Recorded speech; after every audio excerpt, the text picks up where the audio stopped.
Estamos en la hora de opinar.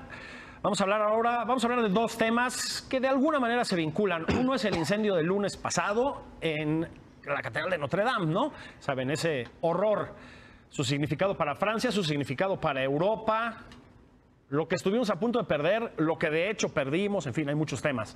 El otro, la terrible cadena de atentados a templos cristianos y hoteles en Sri Lanka, que hasta este momento han dejado 300 muertos prácticamente y más de 500 heridos. Ya pasaron de 321 creo que era el conteo de esta mañana. Bueno, pues con estas dos noticias terribles terminó una Semana Santa bien difícil, bien complicado, para lo que ustedes quieran, para el pensamiento humano, para la cultura, para las relaciones políticas, etcétera. Bueno, para ahondar en estos temas están en la mesa Mauricio Meshulam, nuestro experto en temas internacionales. Don Mauricio, muchas gracias por la invitación. Qué bueno verte. Un gusto verte a ti acá. Te veo desde aquí. Me ves desde acá. No desde allá. Gracias por la invitación. No, pues qué bueno verte, como siempre. Y Orlandini Amedeo, decano de la Facultad de Filosofía. También pasé por filosofía, pero con mucho menos éxito que él, de la Universidad Católica Lumen Gentium. Bienvenido. Gracias. Qué gusto. Gracias por la invitación. Qué gusto, como siempre. Gracias, sí. ¿Por dónde empezamos? ¿Quién quiere empezar? Notre Dame. Sí. ¿Qué perdimos? ¿Qué no perdimos? ¿Qué implica Notre Dame? No es cualquier cosa, ¿no? Llevaba un ratito ahí, por favor. Bien, ciertamente es representa toda una historia, ¿no? Y mucho de las raíces de Europa, ¿no? Porque, bueno, la historia es muy sencilla. Inició en el siglo XII, ¿no? La construcción terminó 2 siglos después. Y luego fue siempre presente, estuvo como protagonista, decimos así, en la historia de Francia y entonces de Europa, ¿no? Con la Revolución Francesa expropiaron el templo, ¿no? Como hicieron muchos, y lo transformaron en un almacén, ¿no? Y robaron casi todas las obras que estaban ahí, hasta que Napoleón en el 1802 lo regresa a la iglesia. En el 1804 hay la coronación de Napoleón en Notre Dame con el Papa, y luego, pero ya estaba muy decaída, hasta que Víctor Hugo, en el siglo XIX, a inicio del siglo XIX, escribió la famosa novela Nuestra Señora de París, ¿no? Donde está ahí el jorobado y todo eso, que después se volvió un icono del cultural. cine, etc. Sí. Y de ahí empezó de nuevo un interés, ¿no?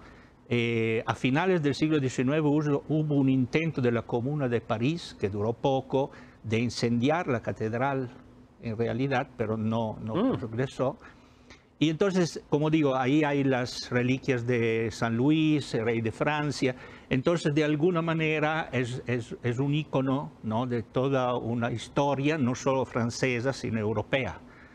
Por eso, de alguna manera, el ver que se estaba consumiendo en llamas ha sido un impacto, no solo porque es una obra de arte, sino porque es un símbolo. De hecho, el presidente francés, laico, ¿no?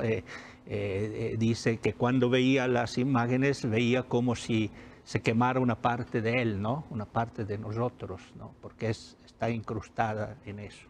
Hombre, y además estuvo en peligro, sobre todo creo en la Segunda Guerra Mundial, es decir, hubo un riesgo ahí de sí, lo que no logró todo lo lograron las llamas. Digo, hasta cierto punto, porque se logró salvar bastante. Ahorita, cierto, el techo se cayó, es decir, pero decimos, creo que desde el punto de vista arquitectónico se puede recuperar, ¿no? Varias partes, pero sí fue sobre todo un impacto a nivel también mundial, ¿no? Porque a mí me escribieron incluso una amiga de Israel así que estaban muy conmovidos, ¿no? por este hecho, por este acontecimiento, ¿no? Bueno, sí. se le daban las connotaciones simbólicas a Napoleón, es decir, aquella revolución de Notre Dame, pues digamos, tuvo una carga simbólica. Esto tiene una carga simbólica, más cuando ocurrió en Semana Santa, y más, estamos uniendo temas que parecen distantes, pero a ver hubo una cadena de atentados en Sri Lanka del islamismo radical, todo parece indicar que fue el Estado Islámico, además. Leía yo, fíjate, a ver si es cierto, Mauricio, alguno de los imanes más o menos moderados que están en Australia y etcétera. Parece que fue una reacción, además es otra posibilidad, a los atentados en Australia contra las mezquitas, ¿no? Publicaba una lista de organizaciones radicales islámicas, terroristas, que están en guerra santa contra Occidente. Bueno, pasaban de 100 en el mundo. Una mala Semana Santa se encargó de recordárnoslo. El azar y no el azar. Mira, es interesante que se vinculen los temas. Cuando me llamaron a mí, yo dije, bueno, ¿por qué me van a hablar para platicar de Notre Dame si finalmente no fue? Pero sí creo que vale la pena aquí mencionar cómo se inserta el hecho de Notre Dame dentro de esta otra narrativa, una cadena de eventos, París, donde ocurren en 2015 dos ataques terroristas y donde ocurren posterior a 2015 otra serie de ataques terroristas menores. Que no tienen esa vistosidad, pero inmediatamente a mí me empezaron a llegar mensajes de WhatsApp, me empezaron a llegar mensajes en Twitter. Esto es un atentado, es un atentado. Oye, Mauricio, ¿estás pendiente? Entonces, por supuesto que estábamos pendientes, porque cuando no conocíamos las causas, pudo haber sucedido que hubiese alguna intencionalidad y que hubiese sido algún blanco de algún ataque. Inmediatamente se fue confirmando que esto fue fortuito, que no tuvo nada que ver, pero aquí lo importante es entender que en el terrorismo lo que se está impactando es la psique colectiva, y la psique colectiva está ya en estado de conmoción o en estado de terror. Y ante el estado de terror, el tema no es lo que ocurre, sino qué tan vulnerable te sientes. El mensaje de Sri Lanka, por ejemplo, es decir, en un país donde no había atentados terroristas desde 2009, ocurre una serie de atentados terroristas coordinados en iglesias contra cristianos. Esto convierte a cualquier cristiano en cualquier parte del mundo en una víctima potencial y te sientes vulnerable y dices, ay, híjole, yo pude haber estado ahí, o me pudo haber sucedido a mí, o me puede suceder a mí. Esto lo que ocasiona es que te coloca en un estado de tensión psicológica que entonces vincula, aunque no tienen una vinculación material. Los hechos de Notre Dame y los hechos de Sri Lanka no tienen una vinculación material. La vinculación que existe es psicológica, es la vinculación que nosotros hacemos, cómo lo hilamos dentro de la narrativa, porque entonces pareciera que forman parte de una misma historia cuando no es así, ¿no? Por cierto, aparentemente el grupo perpetrador de Sri Lanka, habrá que ver próximas investigaciones, es un grupo local con asistencia del Estado Islámico. Lo que pasa es que ISIS, lo que hace, el Estado Islámico, lo que hace es que se apropia de hechos, muchas veces tiene una vinculación más directa, a veces la vinculación es en línea, a veces entrena personas y las manda, pero sí claramente es un grupo local, es un grupo de participación local que tuvo la asistencia de esta organización. Que, a ver, nada más para puntualizar un poquito esto, que además creo que es una, digamos, estrategia que ya había seguido Al Qaeda, ¿no? Es decir, no es que Al Qaeda esté necesariamente o estuviera necesariamente en todos los sitios donde había atentados en su nombre.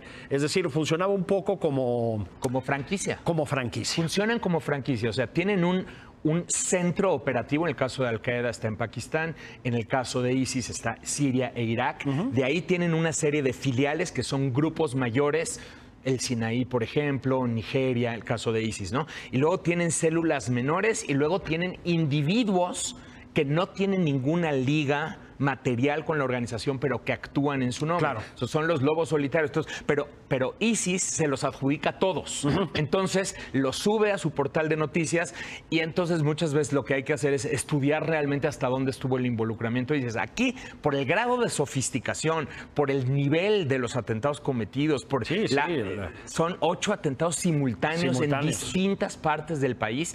Aquí sí, claramente hubo la asistencia de una organización internacional con conocimiento de explosivos, conocimiento de logística, que apoya en todo caso al grupo local, ¿no? A ver, más allá del terrorismo, creo que hay, no sé bien qué término usar porque es delicado, digamos, pero creo que lo que une ambos casos es esta sensación de que hay una especie de escisión, de división, ¿sí?, de bipolaridad inevitable entre aquel mundo, ¿no?, el mundo que nos acecha, del Islam, etcétera, etcétera, y el cristianismo. Es decir, creo que se sintió una especie de conciencia de vulnerabilidad en el mundo católico y cristiano, digamos. Es decir, no estamos comprando una retórica de guerra santa que no deberíamos comprar. De hecho, yo creo que no es así. Es decir, claro. Es claro que, como se decía, es claro que se usa, decimos, la terminología religiosa y estos grupos extremistas, ¿no? Pero ahí va más allá de eso. Yo creo que no se puede decir que es una guerra de religión. Claro, ¿no? es correcto. Es decir, claro. Hay todos otros tipos de intereses estratégicos que están debajo, que usan estos grupos, decimos, de religiosidad, podríamos llamar así, irracional, fundamentalistas, que no podemos identificar con una religión tal cual, ¿no? Porque, claro, también el Islam está haciendo todo un proceso, ¿no? Como ha hecho el cristianismo en Occidente, para llegar a un cierto tipo de ilustración, ¿no? Decimos así, de recuperación de ciertos valores que al inicio no. También la historia cristiana fue lo mismo, ¿no? Sí, claro. De todas las religiones. Yo creo que no se puede, decir, hay dos religiones que están chocando. Aquí me parece que no es un problema religioso, también porque, no sé, yo no soy muy experto, pero los cristianos en Sri Lanka son minoría. 7%. Sí, ¿no? Además, no es que cuenten desde el punto de vista político ni económico, ¿no? Oye, entonces, y los musulmanes son 10%. 10. Es un país budista. Sí. Entonces, no hay... Pero sí, es verdad que hay grupos, e incluso también pocos, pero hay también el mundo católico, cristiano, extremista, fundamentalistas, que compran un poco este discurso, ¿no? De la contraposición de religiones, ¿no? Que es decir, nosotros hemos visto gestos, ¿no? Por ejemplo, del Papa Francisco, que han sido totalmente abiertos, ¿no? Para resolver este tipo de... Y para decir que en el fondo no se trata de un conflicto religioso, se trata más bien de intereses que están abajo y que usan este fundamentalismo. Creo que este tema es fundamental porque efectivamente, o sea, sí hay un dato. El dato duro es que al menos 90% de los atentados, por lo menos en los últimos 10 años, si no es que más, es cometido por organizaciones que se asumen como organizaciones islámicas.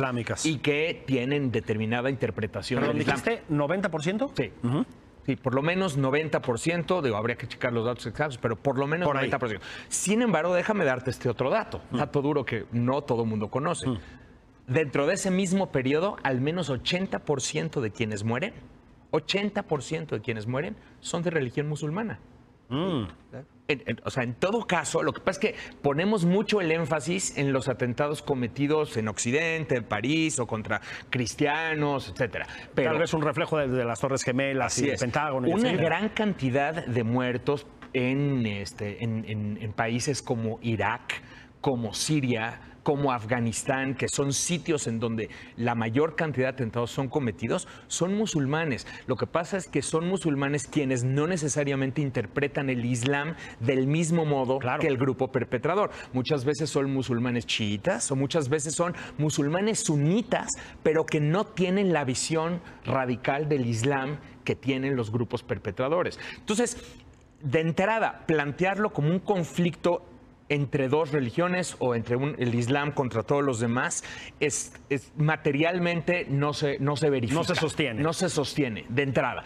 Pero además es también muy importante entender esas otras historias que no ganan reflectores en los medios de comunicación, que son las historias de reconciliación, son las historias de desradicalización, las historias donde las comunidades musulmanas están haciendo un esfuerzo de raíz para intentar volver a integrar a esos jóvenes que muchas veces empiezan a salir de los canales de control y empiezan a adoptar a través de la radicalización en línea o del contacto con radicales, empiezan a adoptar procesos de radicalización.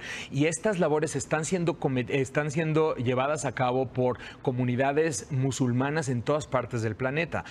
Hay muchos estudios, ya no solamente anecdóticos, anecdóticos, sino estudios científicos que están verificando esta como una de las labores más importantes que están consiguiendo la desradicalización de musulmanes. Entonces, plantearlo como una guerra entre religiones es precisamente lo que ISIS busca, por ejemplo. Claro. Porque en el momento en que ISIS ataca cristianos en iglesias el día del domingo de resurrección, ese es precisamente lo que está buscando. Y si además te lo estoy planteando como una venganza debido a los ataques de Nueva Zelanda cuando atacaron una mezquita, pues claramente todo cuadra en la historia, es una guerra entre religiones. No es el caso, ¿eh? Es importante mencionar, por cierto, estos ataques no fueron planeados con unas pocas semanas. Estos ataques tienen meses de planeación, mucho antes de que los ataques de Nueva Zelanda fuesen cometidos. Sí, se repite mucho en la retórica del terrorismo el término cruzados. Estamos enfrentando a los cruzados, ¿no? La cruzada.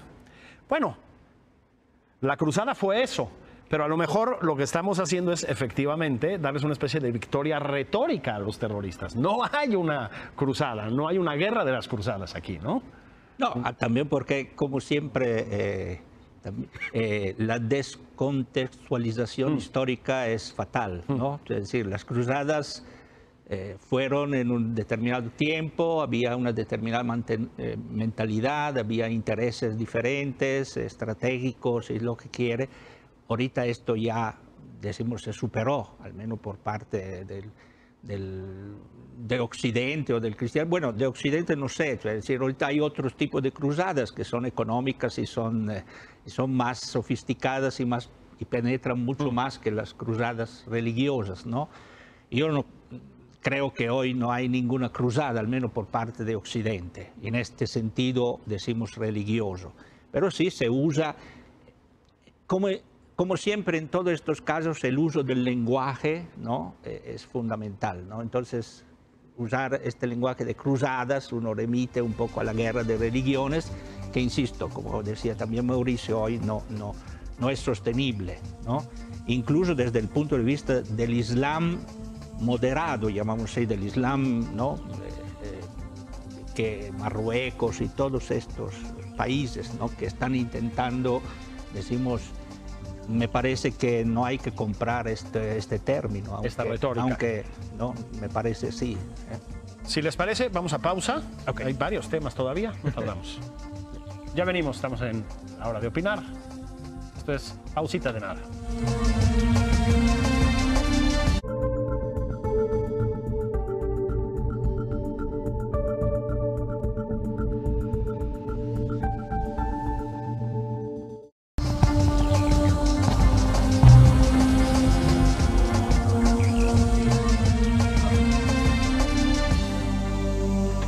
Bueno, estamos platicando de temas diversos y no. Estamos hablando de la Catedral de Notre Dame, por un lado, del incendio de la Catedral de Notre Dame y de los atentados en Sri Lanka, pero ya por extensión, de lo que estamos platicando es del terrorismo islamista, del terrorismo que se asume, digamos, como islámico, vamos a decirlo en esos términos, del impacto que ha tenido en Occidente, del uso de un término como cruzadas.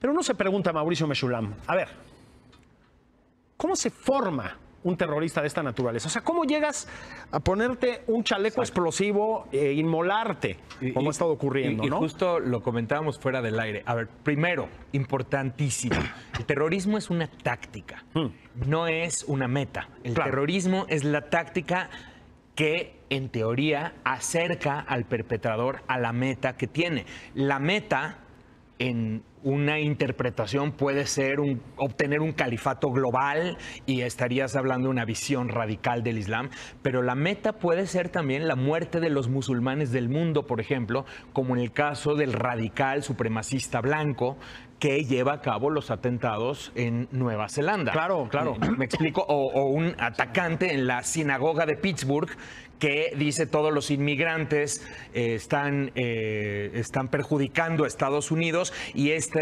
comunidad judía apoya a los inmigrantes, ahí les va mi respuesta. O sea, entonces la pregunta es, ¿qué es lo que hace que una persona se radicalice? Es un proceso que ha sido muy estudiado porque muchas veces se piensa que es un proceso exclusivamente individual. En realidad es un proceso que tiene que ver con condiciones materiales, tiene que ver con condiciones individuales de cómo yo, específicamente mi proceso personal, interpreta esas condiciones materiales. O sea, yo tengo, digamos, hay pobreza, hay desigualdad, lo que sea, pero ¿a quién estoy culpando de esa pobreza y la desigualdad? Yo en lo personal. Ese proceso individual muchas veces se empieza a entretejer con un proceso organizacional, porque alguien detecta que una persona es un blanco adecuado, se acerca. Hoy en día ese acercamiento no es solamente personal o presencial, ese acercamiento hoy en día es también a través de redes sociales, un acercamiento virtual. Claro. Empiezo a detectar el discurso y empiezo a decir, a ver, yo puedo dar un sentido a tu vida, y entonces empieza un proceso organizacional en donde ya no solamente vale lo que tú crees, sino que empiezas a adoptar creencias de una organización que rebasan a tus creencias propias. Entonces ese proceso complejo llega al punto donde no solamente la violencia es algo permitido, sino que la violencia es la alternativa para que mi vida tenga un determinado sentido y para que entonces responda correctamente a la organización de la cual formo parte o de la cual me asumo como parte. Entonces, los atentados en este sentido, o sea, el explotarte, el matar niños, el matar mujeres, el matar ancianos, tiene sentido porque estoy moralmente comprometido con un tema que vengo construyendo y en el cual participan otros actores a través de redes sociales, a través de internet, a través de grupos de chat, que todo esto ha sido, repito, bastante estudiado. ¿Te venden, digamos, una sensación de comunidad, de pertenencia? Sí, una sensación de pertenencia, una sensación de sentido. Por ejemplo, Olivier Roy estudia el caso específico de los europeos, de los yihadistas en Europa, y encuentra que, fíjense, 3/4 partes son de segunda o tercera generación que no se sienten parte. Son inmigrantes de segunda o tercera generación que no se sienten parte ni de los países de donde vienen sus abuelos o padres, ni tampoco se sienten parte de Europa, digamos, de ¿no? los países huéspedes. O de Estados Unidos. No se sienten integrados. Entonces aquí el tema no es solamente si están materialmente integrados o no, sino cómo se perciben estos pocos individuos, porque hay que decirlo, son pocos, no son las grandes masas, son pocos individuos que siguen esta escalera. Un autor que se llama Fatali Mohaddam habla de la escalera de la radicalización, y en esta escalera tú puedes dar un paso, otro paso. Aquí hasta arriba de la escalera está el cometer un atentado. Unos se quedan en estos pasos de acá y no suben hasta arriba. Son muy pocos quienes terminan subiendo hasta arriba de la escalera y quienes dicen, voy a dejar todo y me voy a ir a Siria y a Irak a pelear con el Estado Islámico. Sí son unos cuantos miles, pero no son proporcionalmente representativos de una población musulmana que contiene millones de personas, que incluye millones de personas. Sí. Es la sensación del abismo, ¿verdad que sí? Sí, yo, de hecho, lo que dice Mauricio, quisiera profundizar un aspecto, ¿no?, sobre este del sentido y de la identidad, ¿no? Y también del papel de la religión en eso, ¿no? Porque yo creo que, claro, en una cultura como la nuestra, bueno, occidental, ¿no? En México todavía el secularismo está a medio camino, ¿no? Sí. En realidad, por ejemplo, un templo como lo de París, ¿no?, o las religiones en general, siempre han funcionado como, decimos, fuente de identidad, fuente de sentido, ¿no? Y yo creo que esto es un llamado fuerte a nuestra sociedad. Es decir, porque también en México tenemos un grave problema, ¿no? No solo en Sri Lanka, ¿no? Es decir, cómo nuestra sociedad, así como está conformada secular, es capaz de producir sentido e identidad. Eliot, uno de los grandes poetas del siglo XX, decía que sin templo no hay moradas. Y quería decir que no solo morada en el sentido de la casa, sino no hay sociedad, no hay identidad, ¿no? Entonces, yo creo que repensar este papel es importante. Es importante, no es solo un problema existencial personal, ¿no? Tener un sentido personal, sino también para la sociedad. Hoy nuestras sociedades, en México lo vemos, pero también en Europa, están profundamente en crisis de sentido, de valores. La democracia que parecía que ya habíamos alcanzado y que estaba bien, está profundamente en crisis. Está en duda, claro. Está en duda, se ve ahí, ¿no? Todo una serie de movimientos, decimos, muy peligrosos democráticamente hablando, ¿no? Entonces, yo creo que aquí Notre Dame y todos estos hechos que pasan, atentados, incluso en México, ¿no? Antes hablábamos del problema de la violencia en México. No es solo un problema de maldad, es propio que no hay por parte de la gente como si una experiencia de sentido que vaya más allá y que entonces permita una solidaridad social y una constructividad social, y entonces que no margine ciertos grupos, ¿no? Que después se radicalizan. A mí me parece importante este aspecto. Y déjame respaldarlo con este dato también aportado por este libro de Oliver. Yo le digo Roy, me van a corregir, es Olivier Roy, para ser, para ser más correctos, ¿no? Olivier Roy.